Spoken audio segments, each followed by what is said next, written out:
Brain health and a Center for Excellence in Neurodegenerative Diseases is incredibly timely. The last great frontier in biology is the brain. It's the organ that we understand by far the least amount. We're starting to understand what goes wrong in the brains of patients who have neurodegenerative diseases, be it Parkinson's or Alzheimer's or ALS. But we're not at the point yet where we can provide the best care for those patients. And we're certainly not at the point at which we can really change the course of these diseases. And that has to be the ultimate goal. There's a tsunami coming. The biggest risk factor for Parkinson's and for Alzheimer's is age. A neurodegenerative disorder is a condition that gradually affects people by causing impairment in how their brain works over time. These are more common with age, but not everyone will get a neurodegenerative disorder.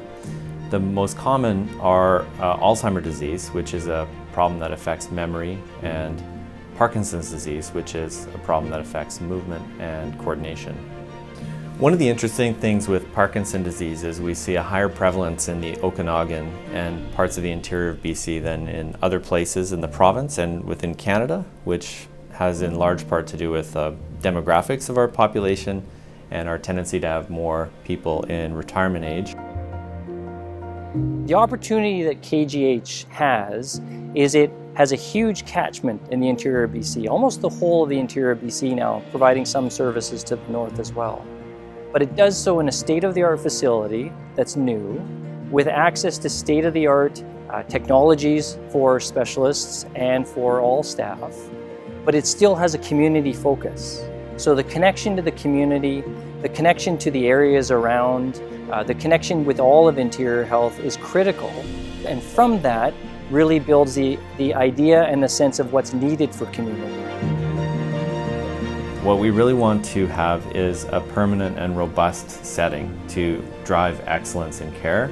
And we don't want to do all of these things to innovate off the side of our desk.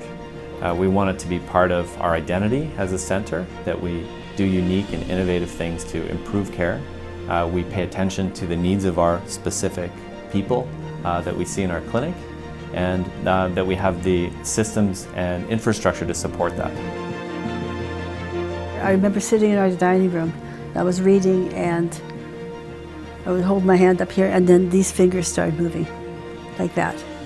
My background, nursing, because I'm a nurse, my background was neurology, neurosurgery, and psychiatry. So when I started seeing my fingers go, I thought of Parkinson's.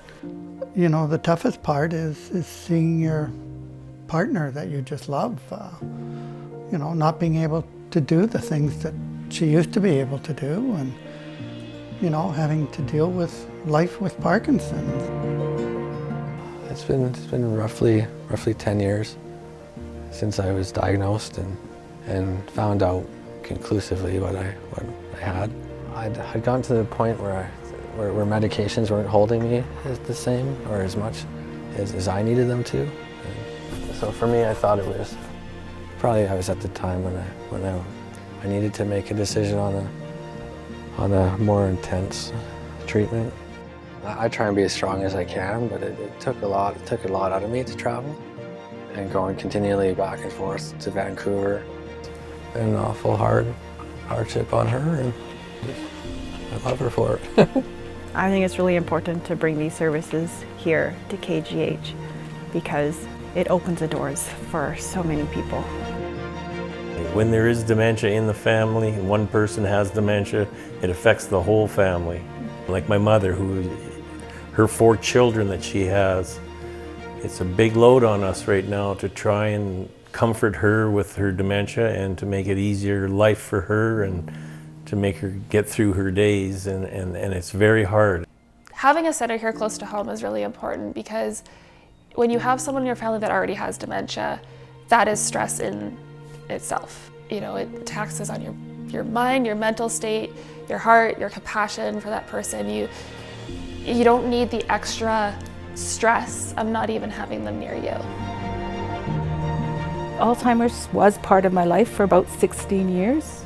My father first developed Alzheimer's when he was 78 years old. We lived with it for 6 years, and he ultimately passed of a stroke. At that time, my mom started to decline. She was 82 years old, and she developed Alzheimer's and lived with it for 10 years, right till the end. Well, research, that's how we get to finding an answer. Whether it be a medication or prescriptions that can help hold it back. I think this matters most to me because it's very difficult to always give bad news to a patient. And I'm commonly in that situation when I have to tell them that they have some form of a progressive neurodegenerative condition. It can sometimes be made worse when their access to resources that we would typically have available in other locations are inaccessible to them. So now we have the chance to be able to come together as a community to provide them with the support they need to show that each one of them is loved and cared for and have the same access to care as anywhere else in Canada. The time is right for us to really tackle this, particularly in this community where there are a lot of retired people. It makes every sense for us to be focusing on this area. We want to help these brilliant young physicians that we have here. We want to create an environment where they can do their absolute maximum best. And we want to recruit more of these people because we need more young, well-trained talent to really move everything along.